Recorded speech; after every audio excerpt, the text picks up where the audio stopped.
I've got kids, and that means it's always about them. But I need support too. That's where Ollie comes in. With their delightful, hard-working gummies, my partner and I can actually get a good night's sleep, so we'll both stand a chance of managing our stress responses. Even when the kids are doing parkour in the living room. Discover Ollie vitamins and supplements. These statements have not been evaluated by the Food and Drug Administration. This product is not intended to diagnose, treat, cure, or prevent any disease. It's time to say goodbye to hold music and say hello to fast customer support with Service Cloud.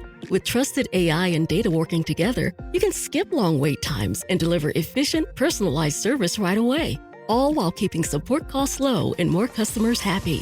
Reimagine your customer support with the #1 AI CRM for service. Learn what's possible at salesforce.com/products/service.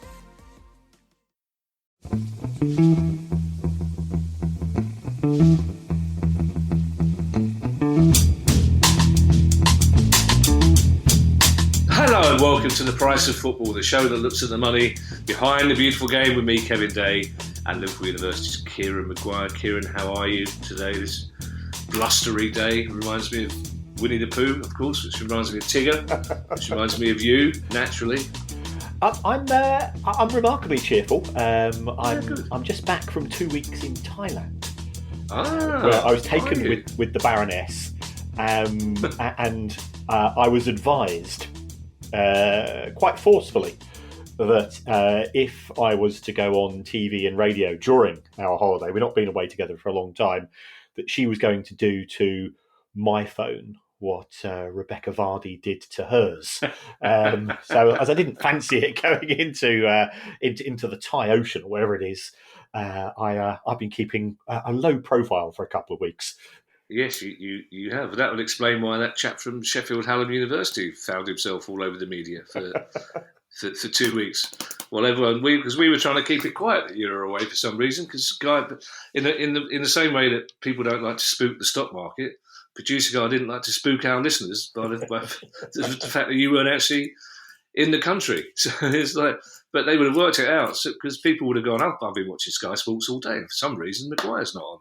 He must be." It's questions day, Kieran, and hopefully we're recording this on Sunday, and hopefully our first question next week will be: how much did it cost Palace to bring in Graham Potter as manager? So I'll keep my fingers crossed for that. But we have questions today, but we also have those news stories, Kieran, that we said we'd hold over from last week, because obviously Everton and Forest dominated our last pod. I quite like the first stories. Sir Jim Ratcliffe getting his feet under the table at Man United, and I don't know if this decision is him, but it's a brilliant bit of recruitment shithousery is the only way I can put it. And as I worked in human resources, I can mention that recruitment shithousery is an official phrase. Yes, welcome to Manchester United, the new chief executive who will be joining in the summer, Omar Berrada. And Mr. Berrada is currently the chief football operations officer and has been in that post at another club in the city of Manchester. Manchester City itself, he actually works for the City Football Group, so therefore he's been involved as part of the multi-club ownership arrangement. He's held in very high regard. There's no bad feeling, by all accounts, between the two clubs. City have said it's a chance to, it's a step up in terms of the role. I think he's taking over in the summer, so Patrick Stewart will be carrying on for the moment. So we wish him, as I'd wish anybody moving to a new position, we wish him all the best. It's one of the biggest jobs in football from an executive point of view. There's no denying that. And I think it's interesting from the point of view of Manchester City are up on 115 charges. One can only presume that Manchester United must have a view that Manchester City have got a pretty robust defence against those 115 charges, because it would look pretty bad from their point of view if their new chief executive was tainted with, the the accusations that have been levelled against Manchester City. So I think Manchester United fans are celebrating this because they've managed to effectively headhunting across the city, as people will recall from the Carlos Tevez move, is something which is celebrated. And I think Manchester City fans will be saying, well, we will take this as if the evidence was overwhelming against Manchester City, and my view is certainly that if Manchester City are found guilty of the 115 charges, then I think the whole board, because this is effectively an accusation of corporate misfeasance and corporate fraud, that the whole board would have to resign, and I think anybody connected with those charges, their reputation would be sullied. So Manchester United must have done their due diligence and have come down with a viewpoint as to they must feel confident that Mr. Berrada is not connected with this, or alternatively that they believe that Manchester City have a strong defence. So I think there's more to this than meets the eye, as tends to be the case. That's very interesting. I understand as well, Kieran, that we have a few more details about the actual Jim Ratcliffe deal. Yes. We've said all along that our friends who wear suits, our friends who have silver tongues, would probably be the biggest winners in all of this.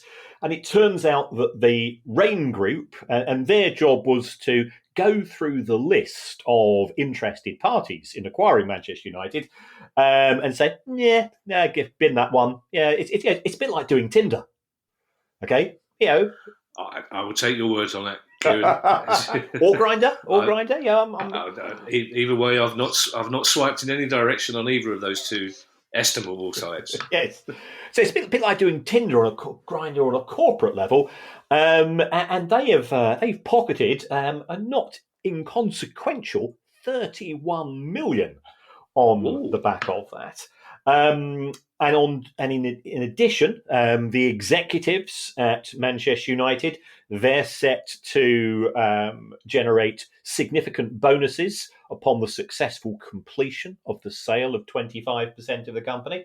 So it's trebles all round, I think, for the likes of Richard Arnold and co.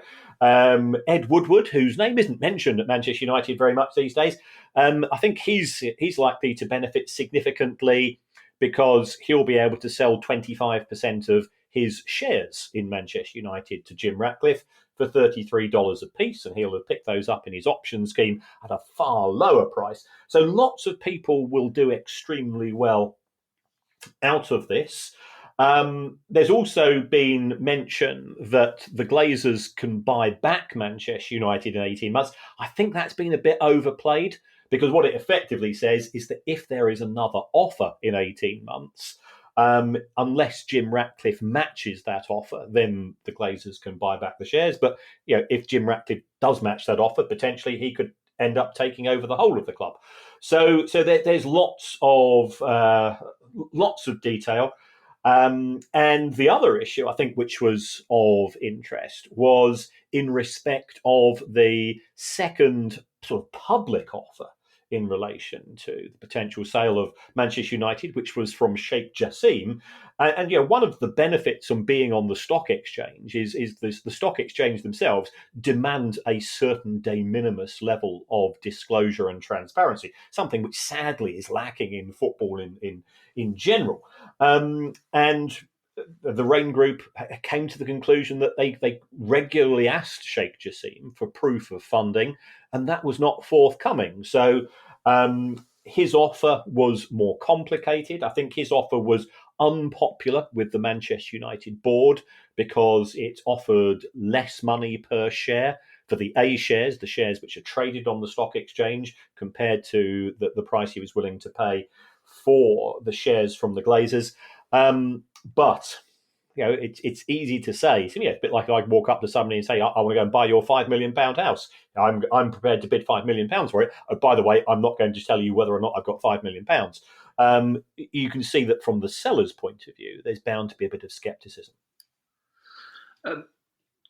Pausing only to reflect, Kieran, that de minimis was, I think, the B-side of a Yes single in 1971, a 25-minute B-side, as I understand.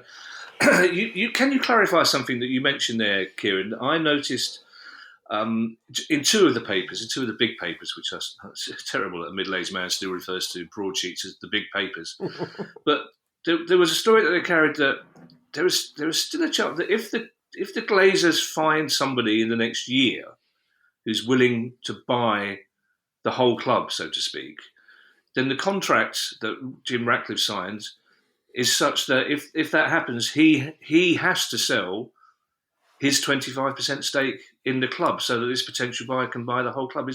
Is that right? I think he has the option to match that price. And okay. if he chooses not to do so, then he would be potentially obliged to sell the shares. So it does give him a degree of flexibility. There's no evidence that the Glazers are now actively marketing their remaining shares in Manchester United. And I think that would be, again, part of the deal is that you can't be seen to be touting those shares around. But it's now all in the public domain. So should there be another billionaire wondering what to do with their spare cash, they know what they have to do. And that would be beneficial to Sir Jim Ratcliffe from a financial point of view, and it would be beneficial to the Glazers as well. Now, Kieran, this next story, I don't know what it says about us as a pod or what it says about Watford fans. But we were contacted by quite a few Watford fans who said, hang on a second, I know Everton and Forest is a big story, but you missed out the real news about Watford this week. But it's really bad news, potentially. But Watford fans are really upset that we didn't carry this potentially really bad news story. So just to placate them, here is the potentially really bad news Watford story. Yes, and we've always taken the view that it doesn't matter what the club is because every football fan is equal. Just because you support a club with a bigger media profile doesn't mean that you're any less of a fan. So in respect of Watford, it's with regards to the owner, Gino Pozzo. And there has been a report from a Spanish anti-corruption officer with regards to tax evasion on some transfers, and potentially, according to the Spanish authorities, we're looking at £9 million or €9 million. I can't quite make this out, but it's a 9 million figure relating to, and I quote, the complex movement of money coming from signing footballers. And I find this intriguing on a number of levels.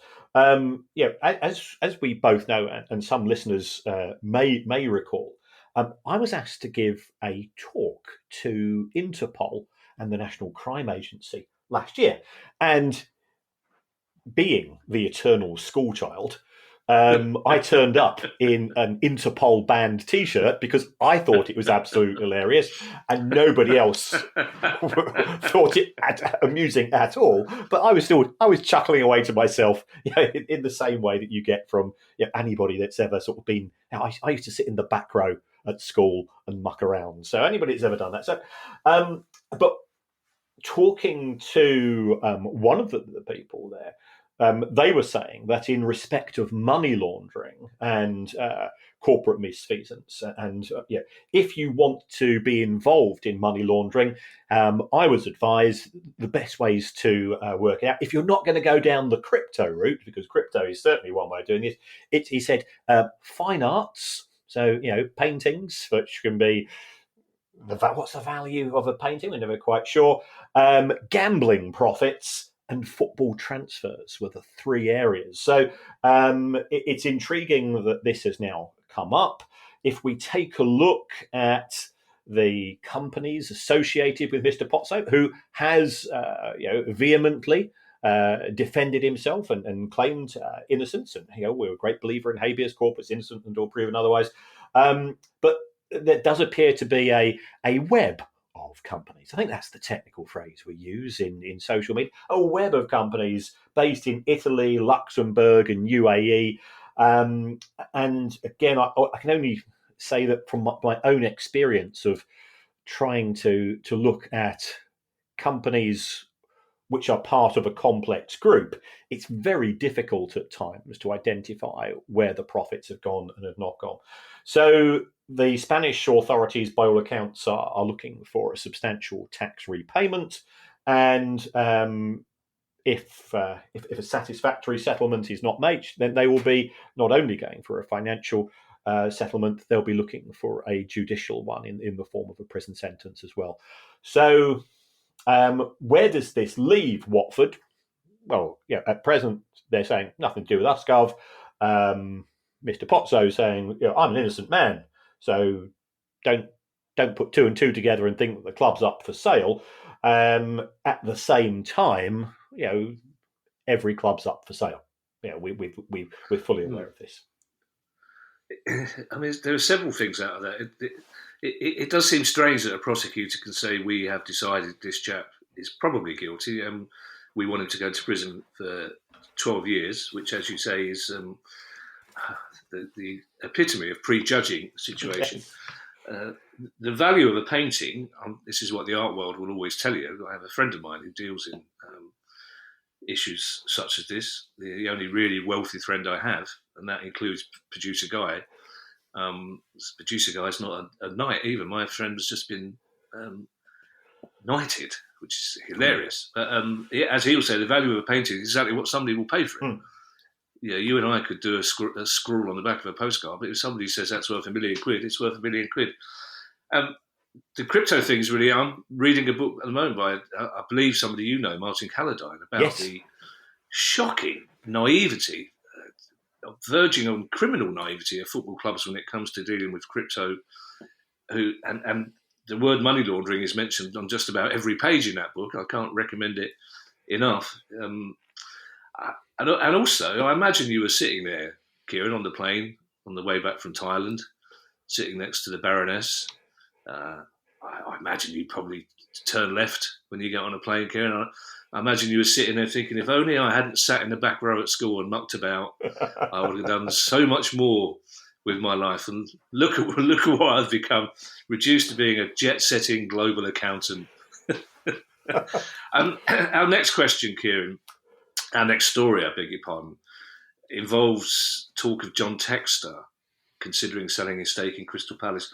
I'm going to suggest, Kieran, that we hold this over until the news pod next week, because there are noises coming from the club this Sunday morning about, please God, potentially a new manager, and there are noises as well, I believe, that there are possible outcomes of this John Textor story by the time we speak again. So let's hold that over and see whether those things do happen.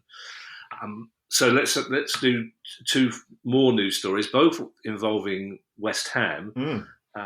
One slightly less serious than the other, but the first one, Kieran, I mean, barely a pod goes by without us using the words West Ham rent London Stadium in some order or other. But there's been legal issues this week. That's right. E20 Stadium LLP published its results. And my relationship with the Baroness on holiday is such, or was such, that she's now started to refer to Company's House as her. So if I say if I'm down at the pool and I say just popping back to the room we're staying in, she says, does that mean you're going to get in contact with her again? And I'll be going, Walsall have got a new director. So she wasn't. But I did pick this up because I read a load of books. I had an absolutely fantastic time. But I am addicted to Company's House, and I can't deny that. So in respect of E20 LLP, who are the landlords of West Ham, there were a couple of things which came up. First of all, the value of the stadium in E20's accounts is zero.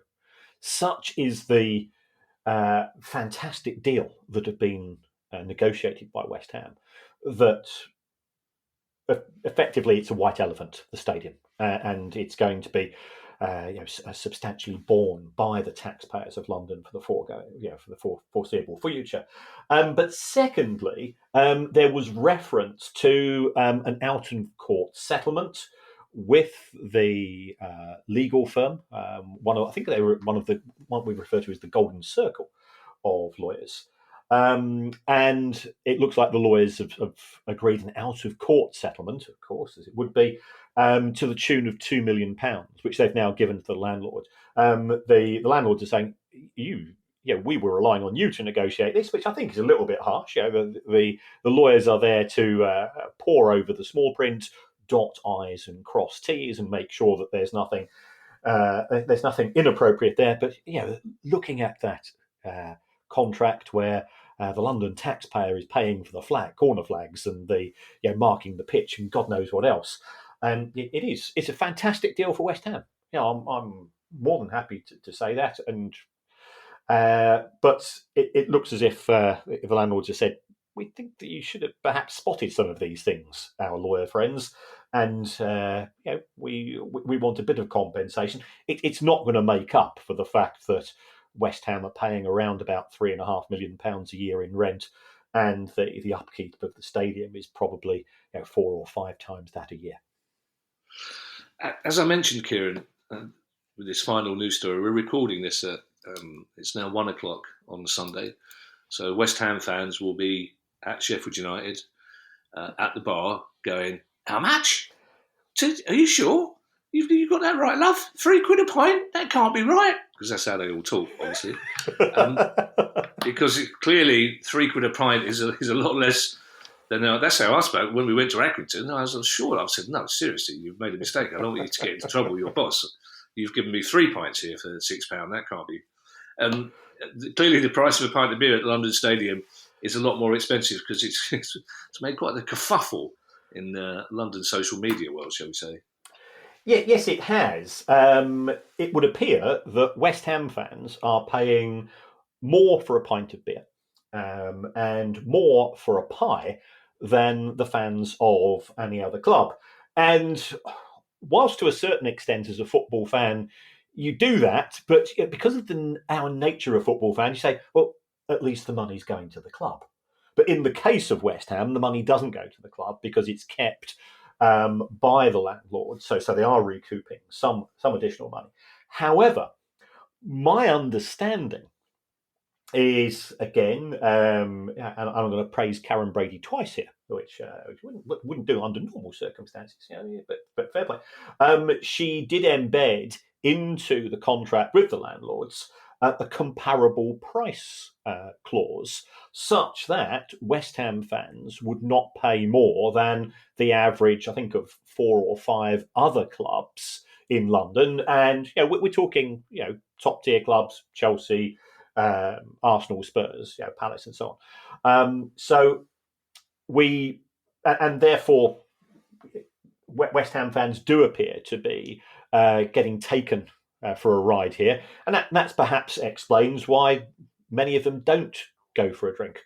Because if you look at the price, and I've said on the show on many occasions, Spurs make £800,000 a match from catering. Well, the price of a pint at the London Stadium is far cheaper than the £6.50, which I understand to be the case at the London Stadium, and therefore people arrive earlier and they leave later, and that's increasing the footprint. Whereas at the London Stadium, you rock up as close to kick-off as you possible, and when the match finishes, whoosh, people leg it. So that's the position. The cheapest pies are at Burnley, £3 compared to £5.30 at West Ham, and we're talking price when there could be qualitative issues. We did have Joe from Piglet's Pies on the show a couple of years ago, and I know it would be completely against everything you believe to buy a pie at Brighton Stadium, but they are the best pies around. I think we arranged for some to be delivered for you to have a tasting session as well. So they're damn good pies. When it comes to the pints, the cheapest is at Sheffield United, as you rightly said, £3 a pint, and also at Old Trafford. For all of the things which can be levelled at the Glazers, there are also some very good people at Manchester United who know what it's like to be from Gorton, to be from Harper Hay, to be from Wally Range, and to be what I would refer to as a proper Red, who lives on a not the greatest of incomes. West Ham fans are being taken to the cleaners. I think this might be moving forwards in due course, and hopefully it will have a positive outcome to this. Yeah, I learned more about Manchester geography from you, Kieran, than I learned from re-listening to Smith's albums. They're my only two sources, really, of local geography in that part of the world.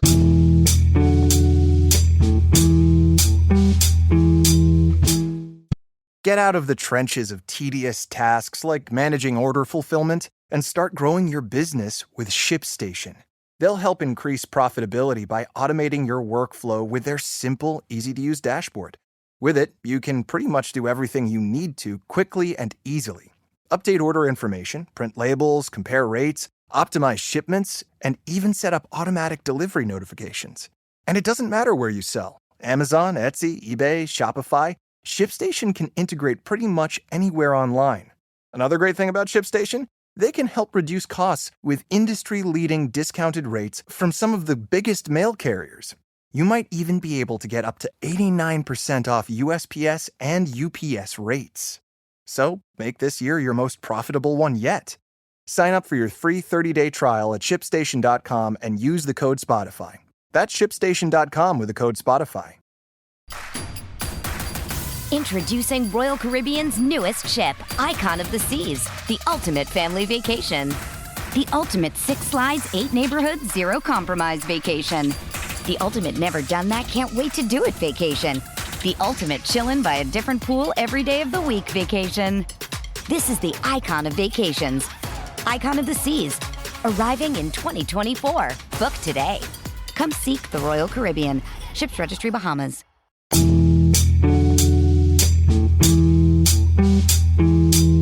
Let's get on to questions, Kieran. Yes. We have some good ones. And this first one is a new angle on a much discussed topic. It comes from Graham Reed.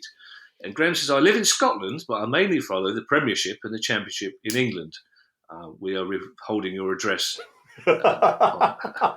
just for your own safety, for that reason, Graham.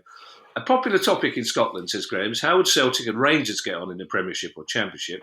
And I'm interested to hear your views on how they would compare financially with the English clubs based on latest accounts. Then also, if you could inject the English League Sky payments into their accounts, how would they compare at that point? Now, that's the part of the question I find really interesting, Kieran, because we have discussed, as many football fans discuss on a sort of metaphysical level, how would Celtic and Rangers get on in English football, where would they fit in the great scheme of things. But I don't think we've ever discussed how Celtic and Rangers would operate if they were privy to the huge payments that English Premier League clubs are getting. So you put Celtic and Rangers in the Premier League, give them their share of the broadcasting money, I'm going to say they're going to be competitive, aren't they? Very, very much so. And for anybody that's not yet read Pat Nevin's book, Football and How to Survive It, this is an issue which he covers quite extensively in terms of when he was the chief executive of Motherwell Football Club. But if we go back to the very first season of the Premier League, 1992-93, what we have there is Rangers had the second highest level of revenue of any club in the UK. So apart from Manchester United, they were the second biggest. They earned more money than Arsenal, more money than Liverpool, more money than Manchester City, and so on. And if we take a look at Celtic in that same season, their revenues were higher than those of both Chelsea and Manchester City, who I think it's fair to say have probably been the two most successful clubs over the course of the last dozen years or so, with Liverpool, of course.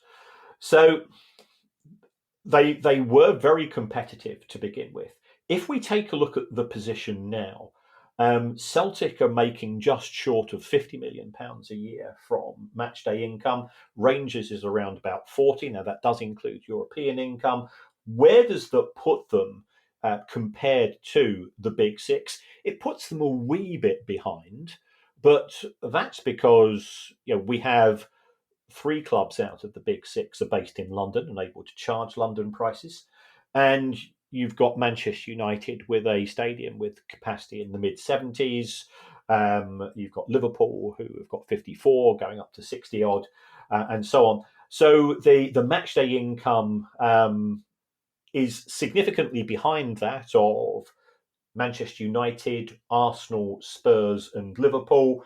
It's a little bit behind Chelsea, and it's sort of midway behind Manchester City. So those clubs, I would say, would be similar to West Ham and Newcastle, i.e., the top end of the other 14 in terms of their revenue generating ability. Now, there's lots of debate which comes from Celtic and Rangers fans to say, we've got huge international fan bases, and they are large, certainly by Scottish standards. That would boost the clubs further, and that could very well be the case. Again, if I refer to Pat Nevin's book, but I also refer to some of our secret chief executives and friends in the English game to say, what's the chances of this ever taking place? And those chances are 0 or close to 0, because from the perspective of the Big Six clubs, they don't want competition. 6 into 4 doesn't go, 7 into 4 doesn't go. With Newcastle, in terms of Champions League places, Celtic and Rangers could potentially be competitive. From the point of view of our clubs, why would Crystal Palace or Brighton vote to have Rangers and Celtic in the Premier League? Because potentially those clubs are going to take our positions away in due course. And if you are a club in the Championship, and people say, well, perhaps those clubs would have to go into the EFL first. Well, if I was Southampton or Leicester or Leeds or any of those other clubs, Ipswich, who are doing extremely well in the Championship, again, they would see Celtic and Rangers as a threat. So the only people who are likely to want to see those clubs would be Rangers and Celtic fans who live in England, or anybody south of the border who has a particular interest in 17th century Irish history and wants to be reminded of it twice a year. Moving on, our next question comes from David Gethings. David says, while Daniel Levy has made Spurs one of the most financially successful clubs in Europe, some of the recent decisions, open brackets, Super League, staff furlough, manager selection, director of football, pre-hiring, due diligence, etc., close brackets, suggests groupthink and a lack of diversity and fan consideration and engagement at board level. Having got that off his chest, David then says, my question is, how many season ticket holders are there at Spurs? What percentage of total annual revenue do season ticket sales make up? And how does this compare to other clubs? I thank David for the context of that question, but it would have been much easier if he just said, how many season ticket holders are there at Spurs? I enjoyed reading that list of things out, though, on David's behalf. Yes, I feel that is an itch which has now been scratched, David. Thank you very much for the question. If we take a look at Spurs, my understanding is that they have 50,000 season tickets, of whom I think 9,000 are deemed to be premium season ticket holders, and the rest are general season ticket. That they are certainly paying the highest or very close to the highest prices for season tickets for the privilege being in that stadium. And again, we've said on many occasions, fantastic stadium.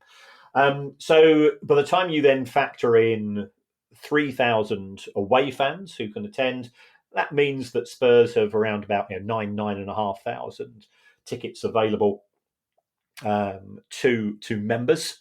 Spurs generated £106 million from ticket sales in 21-22. I'd expect that figure to carry on rising.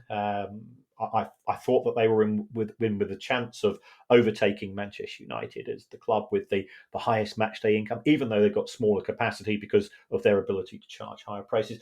They generate around about a quarter of their revenue from match day sales, which is the highest proportion in the Premier League. Where does that put them compared to other clubs? The answer is, I've not said these words for a few days, it depends.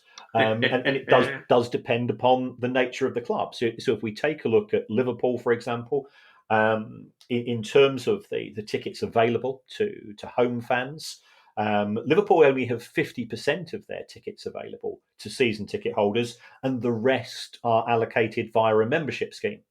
A membership scheme which you have to pay to join.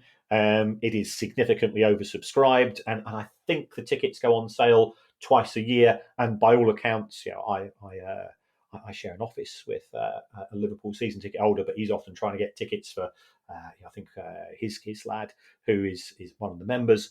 It's a bit of a scramble, but it's a successful scheme. From the point of view of Liverpool, they would say it allows a broader element of their fan base to get the opportunity to see Liverpool play at home in a couple of seasons a year.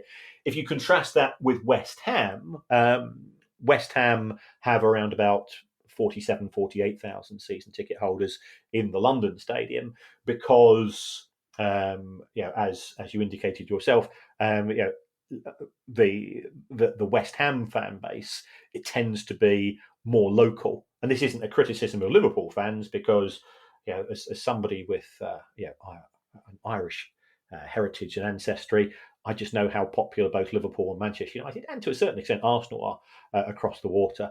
And it's similar in Scandinavia, and it's similar in certain other countries.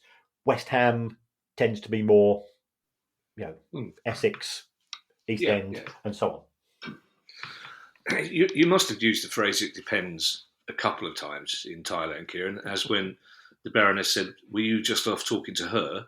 And you say, "Well, it depends. Whether you mean by her, you mean Company's House or Tracy Crouch. Who knows? Could be any of them." Colin Brett has a simple but interesting question, Kieran. Colin says, "Are managers valued in the same way as players for accounting purposes?" Yeah, this is an intriguing one, Colin. I mean, historically, the compensation paid for releasing a manager from a contract tended to be written off immediately. If you take a look at the accounts of Chelsea, when they, certainly under Abramovich, when they recruited Anders Villas-Boas from another club, they just paid a compensation fee, put it through the accounts in that first year. But that was pre FFP, and therefore they didn't care anyway because Abramovich said, it's just another check as far as he was concerned. What Chelsea are going to do in the case of Graham Potter, they paid £21 million compensation to release him from his contract.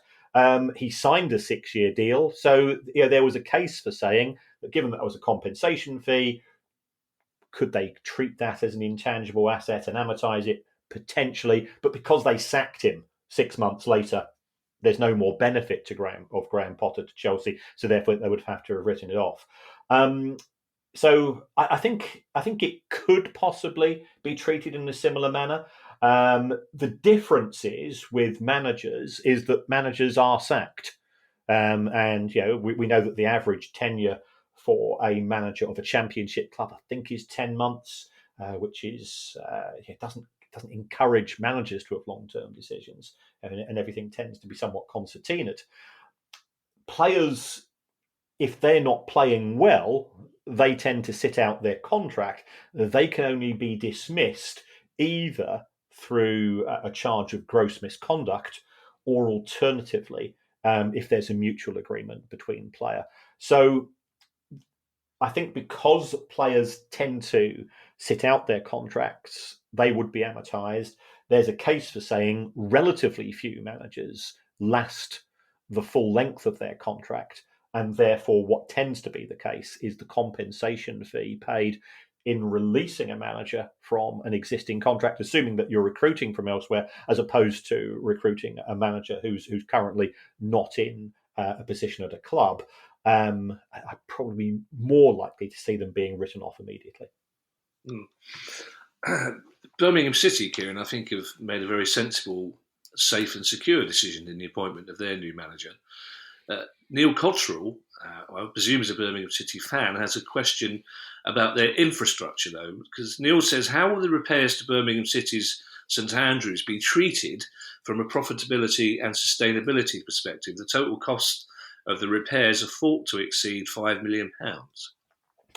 Well, Neil, I think Birmingham City will be able to claim that this is part of the overall investment in infrastructure, and infrastructure costs are specifically excluded from the PSR/FFP calculations, and therefore any money being spent on that particular area will not impact upon the playing budget in terms of recruitment of players, agreeing contracts and wages and so on. So I think Birmingham, and I've been to St Andrews on many an occasion. We went there, myself and the Baroness went there for a match just before Christmas, I think it was in 2016, and the Baroness went dressed as a snowman, which did provoke a few strange stares from security as she walked in to the ground. They weren't quite sure whether to frisk her or not. I imagine there would be a queue of volunteers waiting to frisk. That would have been the day for any other Birmingham fan to smuggle anything they wanted into St Andrews, because no one else was getting searched that day. Birmingham City, I'd say, one of the most generous clubs I've ever been to as a broadcaster. I used to love going to Birmingham. I've got a slight soft spot, for the city as a whole, but especially for the football club. This is an interesting one, Kieran, from Tom Thorpe, who says, my local club, Margate FC's most recent plan for their stadium development includes a hotel which shows the Holiday Inn logo. I wondered how a deal like this between the hotel company would work. Do you think there'd be a one-off fee or contribution to the improvement of the stadium, or would there be a more long-term rent to be paid to the club? A lot would depend upon who owns the stadium. Who owns the hotel? Is it being built by the hotel company itself? If so, are they paying a ground rent or similar? If we take a look at a few clubs, there's a hotel at Chelsea Stadium, there is a hotel at MK Dons Stadium, and there's a hotel at the Reebok, because it is still the Reebok, despite what everybody else tries to claim. And those monies have generated rent, and that has been included in the accounts of the club. So, yeah, my gut reaction is, I think in respect of Margate, it's likely that the hotel chain will be building this, and therefore there will be an annual fee paid for rental to the club, because they will still be the landlord of the land as opposed to the building itself. I've stayed in that hotel at the Reebok. There's nothing more exciting than pulling your curtains back in the morning, which I know sounds like a euphemism, but it isn't. There's nothing more exciting than pulling your curtains back in the morning and seeing a football pitch. It's just there's a football pitch. Because Ali's going, it'd be nice if you could see the sea or some mountains. No, I can see a football pitch, an actual football pitch. You've seen loads of football pitches. You've seen loads of mountains and seas. Eric Lyons, Kieran, has a question about what is increasingly becoming, I wouldn't say an article of concern for our fans, but it's certainly something that they're getting a little wound up about, and that's the multi-club ownership model. And Eric says, are there any tools in place to prevent teams within such a model transferring, as opposed to loaning players to each other, anything other than fair value? In theory, what would prevent transfers that allow teams to retain player services while also retaining transfers fees for their sale, brackets if they were sold to another club within the group, close brackets, and then loaned back to the original club? Well, Eric, you've clearly been following the activities of somebody we've already mentioned on the show, Watford FC, and their very close relationship with Udinese. Watford and Udinese say we're not part of a multi-club ownership model. We just happen to be both owned by people called Pozzo, who happen to be in a father and son relationship. There was a transfer last year. Watford sold a player to Udinese and immediately loaned him back. Watford booked a big profit on that. The Udinese said, well, the Italian authorities have reviewed this for fair value.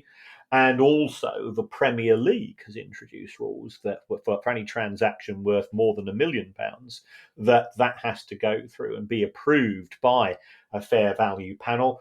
Who's on this panel? How do they make those decisions? It's industry experts, and they're using, to a certain extent, gut feel. What you don't really want is situations as we saw with Aaron Moy, who, and I appreciate this is an olden but golden one. Aaron Moy, Australian football player, good player.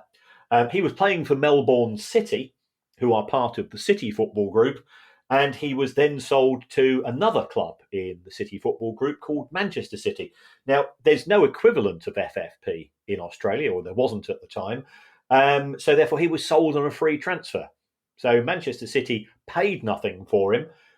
Manchester City immediately loaned him to Huddersfield Town, so therefore they got a loan fee. Huddersfield Town were promoted at the end of that season, and I think there was an obligation to buy Aaron Moy.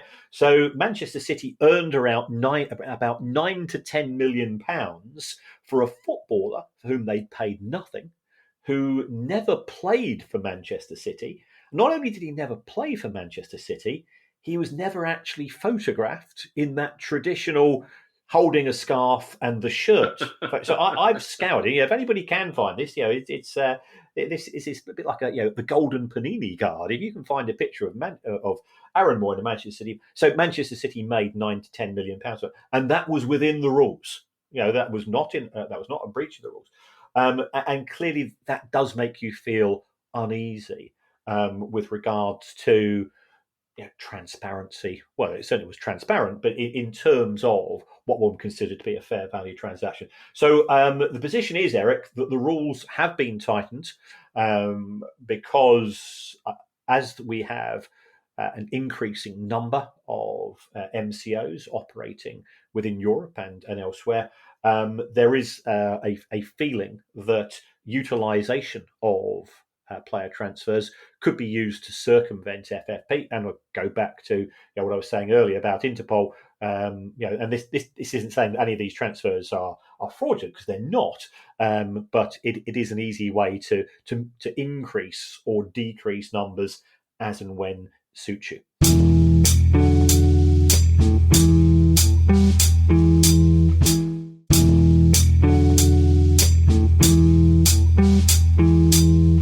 Let's move on to a question, Kieran, that I find really interesting, and I'll explain why afterwards. It's our penultimate question, and it comes from Jacob McMaster. And Jacob says, do you know if player contracts ever have release clauses linked to the manager or coach? Sometimes players join clubs because they're clearly desperate to play under a certain manager. So if a club really wanted that player, could conditions be inserted into the contract which would kick in if the manager was sacked? The reason I find this so interesting, Kieran, is that Sir Alex Ferguson was clearly the driving force behind the transfer of Wilf Zaha from Palace to Man United, and it was a deal that was above board. It was all very generously done. They paid the correct fee. They were very patient in waiting for Wilf to be ready to go to Manchester United. And then Sir Alex pretty much retired almost immediately when Wilf went. And I think that Wilf's career would have been very different if Sir Alex Ferguson had stayed on as manager of Manchester United. David Moyes treated him in a way that's very different, made Wilf unhappy. I think if any other manager than Sir Alex Ferguson was at Manchester United, or if Wilf Zaha and his people knew that Sir Alex was going to retire, I think that transfer may not have happened. So I think this is a really, really interesting question. Yes, and there was a similar case at Brighton with Billy Gilmour. He was signed because Graham Potter persuaded him to come to Brighton. I think he had other offers at the time. and he joined, and then Graham Potter disappeared 3 weeks later to Chelsea, ironically, whom Billy Gilmore had come from, and Gilmore didn't get near the first team. He got a couple of matches in the cups and so on, and I think he was thinking about whether he'd made a wise decision. Could you have this embedded into a contract? Yes, you could. Whether the buying club would agree to such a clause, I think, is open to debate. I think a lot would depend upon the strength of the player's negotiating hand compared to that of the bidding club. So it would not be a normal clause, but in the world of football transfers, it does say it depends. But my understanding is that this would actually be a fairly rare occurrence because managers coming and going is just deemed to be part and parcel of the game. And having read a few footballers' autobiographies in the past few weeks, it was quite clear that when the new manager comes in, if you're out of the first team, you see this as an opportunity to impress. And if you've played for that manager before and you don't like him, you go, oh, Christ, I need to get onto my agent. And I don't have an explicit contract, but I know my face is not going to fit at the club, so I need to move on. So there won't necessarily be something embedded into the contract, but football has a way of sorting this thing out because it's pointless having unhappy people at clubs if there's a breakdown in the relationship between player and manager. I just have this image now, Kieran, of young, glamorous people walking along the beach in Thailand, saying to themselves, "Who is that bloke under the Tony Cascarino book?" Yesterday, it was Billy Bremner yesterday, and now he's reading the book about Tony Cascarino. He's come to the wrong place, hasn't he? Our last question, Kieran, comes from Francesca Warren, and it's a very good question. Although I have to say, Kieran, it's of more interest to you than it probably is to me. But it is a very interesting question. Francesca says, is it typical for clubs to pay capital gains tax on player transfers? For example, Enzo Fernandez joined Benfica in June 2022 for 18 million euros and was then sold in January 2023 for 106.8 million. Excuse me. If they do pay capital gains tax, how do clubs mitigate the amount of tax they pay? Right. Tax rules vary from country to country. They are very much a tailored thing. For people not familiar with capital gains tax, a capital gain is the difference between the purchase price and the sale price of an asset. Now, that's normally property, but it can be shares, and in the case of footballers, it can be the football player's registration. As far as UK rules are concerned, and it's a long time since I taught tax. It was far too much like a proper job, and they used to go and change the rules every 12 months, which I always found a bit unsporting. I just about learned them from books this thick. I think, oh no, he's brought in or she's brought in some new rules to make my life more complex. But if you have capital gains, you can also have capital losses. So if we take the case of Manchester United signing Paul Pogba, they signed him for 80 to 90 million pounds, and he was released at the end of his contract for nothing. So that is a capital loss. So what clubs are able to do is that they're able to offset losses on contracts against profits. And if they've got a little bit of sense, they'll do a bit of tax planning. And sometimes you can shift these things forwards or backwards for a year or two. So you try to make sure that if you have sold, an Enzo Fernandez or a Moises Caicedo, that you've got a few duffers, or that isn't duffers because ultimately they're still very highly talented elite athletes, but for whatever reason, a transfer has not worked out, or the transfer contract's expired and the player's now left on a Bosman. So if you made a profit of £100 million on one deal and you've got two other deals and you made losses of 40, you offset your profits against the losses, and that way that goes to reduce your overall tax bill. when it comes to capital gains tax, then, Kieran, how much profit do you have to make before you get taxed on it? Is it worked out on a percentage? So, like I say, if you buy a player for 50 million and sell him for 200 million, how much more than 50 million would you have to sell him for before you would charge capital gains tax? In theory, £1. It's right.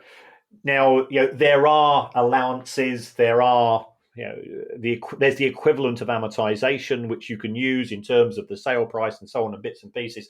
But there are rules which say a profit's a profit. It's not the companies don't have the equivalent of individuals in the sense of having personal allowances. The only difference is that under the current rules which are coming in, I think for 23-24, companies can pay either 19% corporation tax on profits if they're deemed to be a small company, and if they make a certain level of profit, they pay at 25%. And in between, you have to get out slide rules and calculators and all that type of nonsense.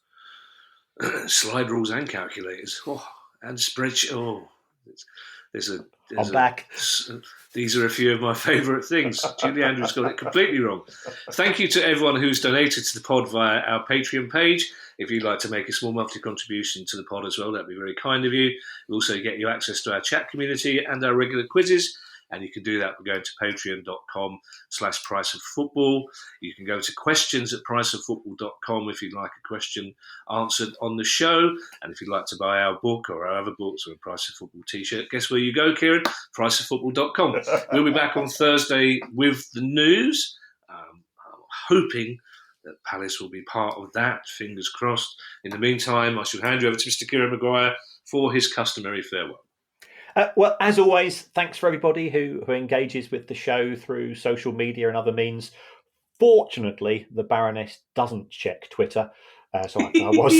Otherwise, I thought you said you won't have anything to do with football finance over the next 2 weeks. It's just me chatting to people. But we do appreciate everybody getting in contact and the various ways you support the show. There's another way that you can support the show, and that's to give us a review. And also give us a review for the book if you'd like to do so. It helps us with the charts as far as Amazon are concerned. I think we've dropped to number 3 in the most gifted industrial archaeology category in Amazon, and we're still very baffled as to how we ever got to number 2 in that particular chart. But we'll take it. But there's another way you can support the show, and if you give us a review, doesn't matter what you say. So you could even say, and I personally would listen to this show. I might need some chemical assistance. You'd either say the show was presented by Bez from the Happy Mondays and Parker from Thunderbirds. And I think that would be so surreal. It'll be as good as Dougal and the Blue Cat, which is without doubt the trippiest film in the history of the movies. You know what? Having spent some time in the company of one of them, obviously, he's surprisingly down-to-earth, pleasant, intelligent young man, and until such time as he was called upon to go in front of the cameras, and then God knows what happened. But Parker, I love Thunderbirds. Who doesn't love Thunderbirds? Who doesn't love those sudden close-up shots of someone's real hand? Yes. But I could never quite understand why. My dad claimed that he knew loads of people like that. The man was a thief. His job was to basically advise the Thunderbirds and Lady Penelope how to break into places. It's like the kind of gentler times, I suppose, really. That's right. Bye, everybody. Bye. The Price of Football.